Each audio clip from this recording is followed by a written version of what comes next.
अटूट बंधन की संपादक साहित्यकार वंदना बाजपेयी का दूसरा कहानी संग्रह वो फोन कॉल भावना प्रकाशन से आया है। किताब में 168 पेज है। इस संग्रह में कुल 13 कहानियां हैं।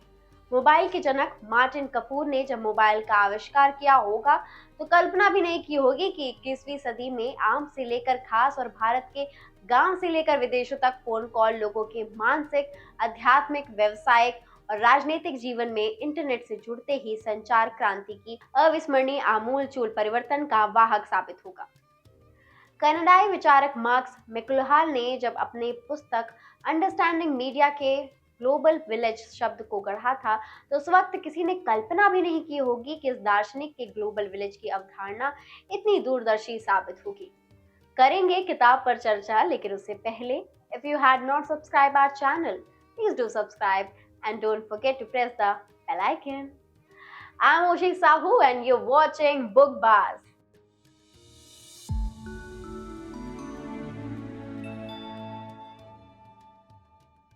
लेखिका की पहली कहानी वो फोन कॉल, जो संग्रह का शीर्षक भी बना है, सार्थक है, पाठक को आकर्षित करता है।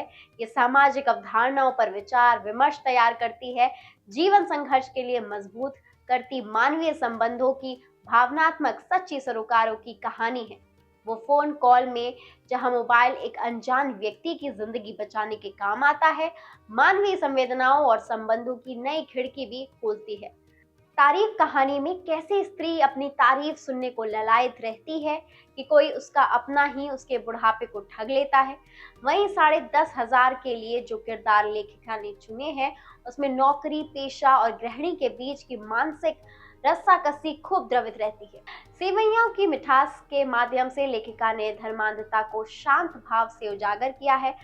आखिर कब तक घूरोगे कहानी पढ़ते हुए लगता है कि एक सामान्य सी ऑफिस के परिवेश की बात के लिए होगी कहानी, लेकिन नायिका के द्वारा बॉस को जो सबक मिलता है वो कमाल का है। प्रिय बेटे सौरभ कहानी एक ऐसी स्त्री की कहानी है जो ममता में कैसे अपने आप को गलाती रहती है और बेटा अपने आप को विकसित करता रहता है और बहुत बाद में जब माँ तस्वीर में बदल जाती है बस 2 बूंद आंसू छलकाकर सॉरी बोलता है। अम्मा की अंगूठी कहानी ने बहुत गुदगुदाती है, बचपन के किस्से याद दिलाती है। 3 कहानियां वो फोन कॉल, 10,000 का मोबाइल और जिंदगी की EMI पढ़ते हुए मार्टिन कपूर याद आए। तीनों कहानियों में मोबाइल ही प्रमुख पात्र है या परिवेश में मौजूद है। वो फोन कॉल में मोबाइल जिंदगी बचाने का माध्यम बना तो जिंदगी की EMI में किसी को मौत के मुहाने तक ले जाने का बायस भी वही है। वही 10,000 का मोबाइल कहानी में मध्य वर्गीय जीवन के कई सपनों की तरह महंगा मोबाइल भी किस तरह एक सपना बनकर ही रह जाता है, ये इसकी कथा है। 10,000 का मोबाइल लाखों मध्य वर्गीय परिवारों की एक सच्ची और यथार्थवादी कथा है। आज प्रेम संबंध मोबाइल की तरह हर 1-2 साल में बदल जाता है। आधुनिक प्रेमी किसी एक से संतुष्ट नहीं है, वह नए एडवेंचर के लिए नए रिश्ते बनाते हैं, कुछ नया कुछ और बेहतर की तलाश में भटकते रहते हैं। संबंधों की शुचिता उसके लिए पुरातन अवधारणा है, वह आज अपना औचित्य खोता जा रहा है। महत्वाकांक्षों की अंधी दौड़ में शामिल होकर दौड़े जा रहे हैं। सिर्फ एक व्यक्ति नहीं, एक परिवार नहीं, आसपास का सारा परिवेश इससे प्रभावित है। प्रेम की नई वैरायटी अन्य और मन की पुरातन वैज्ञानिक अवधारणा को फिर से सही साबित करती है। लेखिका अपने 2 शब्दों में कहती है। इस संग्रह में उन्होंने पहले संग्रह विसर्जन से अलग कहानियां लिखी हैं, कुछ प्रयोग भी किया है। अम्मा की अंगूठी, वजन और राधा का सत्याग्रह उनके कथन की पुष्टि करता है। तारीफ बेहद हृदय स्पर्शी कहानी है।